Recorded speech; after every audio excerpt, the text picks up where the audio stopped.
I should bring that big painting back up.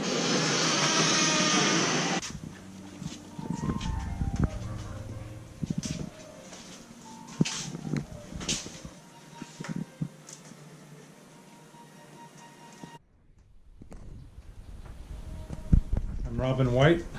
I am Cheyenne and Lakota, Oglala Lakota, enrolled at the Pine Ridge Indian Reservation in what's now South Dakota for the Great Sioux Nation. So these three paintings are paintings I did from Standing Rock, North Dakota, and the Dakota Access Pipeline. People gathered there in a peaceful, prayerful way to protest the continued exploitation of Native Americans. The pipeline was originally supposed to go through a city farther north in North Dakota, but the white people there denied the access to go through there because they had great fear of poisoning their people and their water in that area. So they moved it south and put it down through our Native American country, particularly near the Standing Rock Indian Reservation, and through that water course and through those graveyards and through those spiritual places and ceremonial places that we've used forever. And it's the headwaters of the Missouri, Mississippi, and that water feeds some 20 million people. And ruins the aquifer, and one of the largest aquifers in North America, through both the fracking and the pipeline and the spills and the the environmental devastation that it wreaks on those areas, and then later on environmental disasters and economic disasters, because there's nobody paying for the problems that arise from these on the other end. We have cheap fuel, and we have huge profits that the oil companies are enjoying, the energy companies are enjoying, but they never have to pay for the cleanups. They never have to, as the water is poisoned, and the land is poisoned, and the air is poisoned, and where all of this adds up, and it kills all of us internationally. The air travels, water travels, it moves, it's fluid, and it's life itself. So, we have to start paying attention to what we're doing and take responsibility for what we're doing and not ignore it. And I can't personally or culturally separate myself from that effort and from that activism. For us, this, water is the first medicine. Water is life.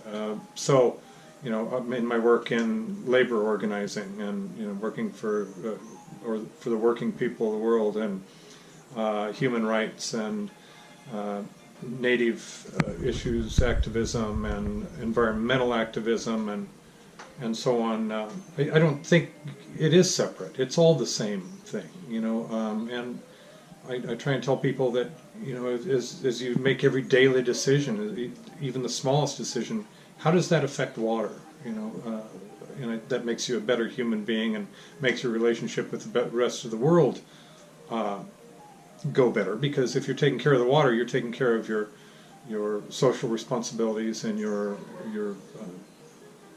cultural responsibilities and the rest. Standing Rock was the epitome of that. It was a gathering of peaceful, prayerful people. It went back to, I think, a lot of the old ways of governing and the old ways of coming together on an issue, even if you were different peoples and had normally different cultural looks at things, or different politics, or you're a different color from a different country, or whatever it may be. The ability to have elders as a council make decisions, and people bringing their issues to the elder council and having that work was extraordinary, because the powers that be don't know how to fight that, because it's not part of their colonial institution. It's not part of their power base and their structure that they so tightly control over every human being around them. They were unable to fight that, and they brought their guns and brought missile launchers.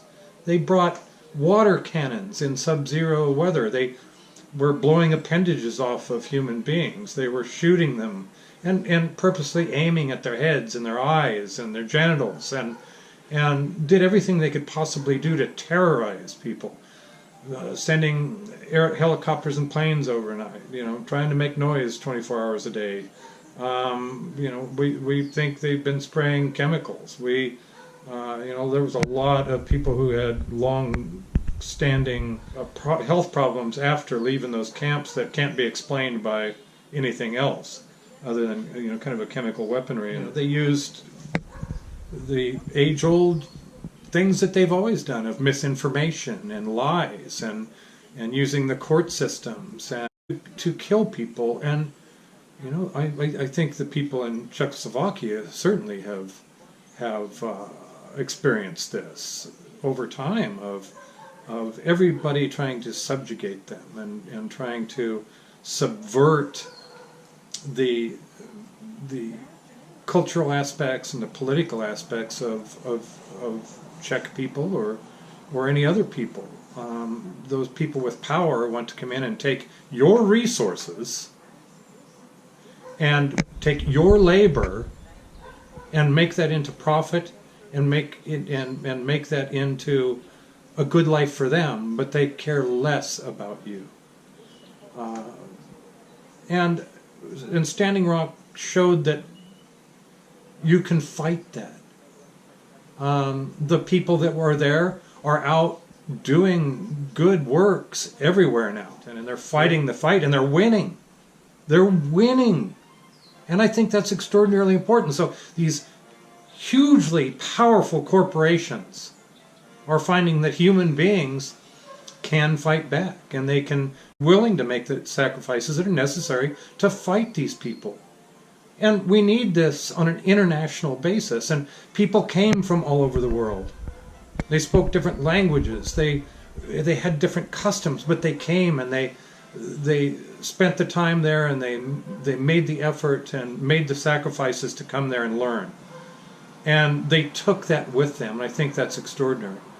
We know that these corporations hide in the international smoke and mirrors of tax law and banking, so that in our own separate countries, in our own separate backyards, they can work to not be responsible citizens. They can hide their money, they can legally go to another country, they can claim that they're this part of their company is from this country and you can't do anything to us, or they just pack up and they go away for a little while and go to another country and rape and pillage there, and then they come back again when you're weak and something else is going on that makes it to where maybe you need money or your economy is gone, or they, while they've been gone, they make sure that happens. You talk about immigration and where are those people coming from and why? Well, they're coming to our countries because those corporations have gone there and ruined their economies, ruined their agriculture, GMO'd them to where they have no control over their own crops, and the things that they've done for thousands and thousands of years are no longer available to them. Their economies are tanked.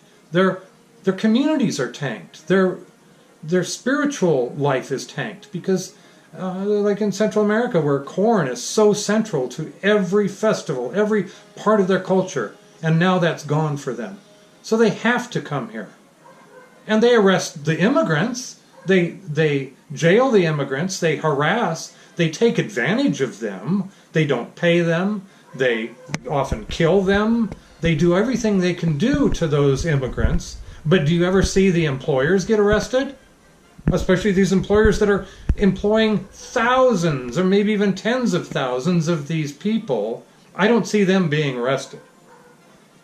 So I want to try and make a world to where they can go back home and they can be successful in their homes. Who doesn't want to be home? Who doesn't want to be in their homeland?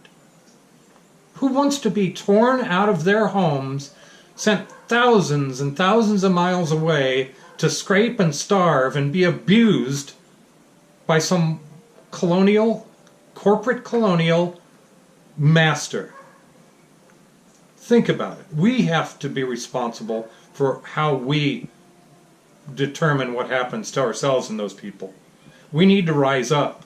We need to get rid of this corporatocracy, this stranglehold that these corporations have over every aspect of our life. Please, please do not become American. Please don't become American. Many countries in Europe are predominantly now reliant on alternative energy sources. If you were to put that money into projects getting alternative energy sources on the grid, making your grids better to where they're it's easier to use that type of energy, then it's very doable. I mean, that's already done. But even if you could make 20% or 40% or 80% of your energy non-fossil fuel, look what that would do for the environment, for the economy, and for people in general. I think it's an extraordinary thing to do, and I think it's a worthwhile thing to do.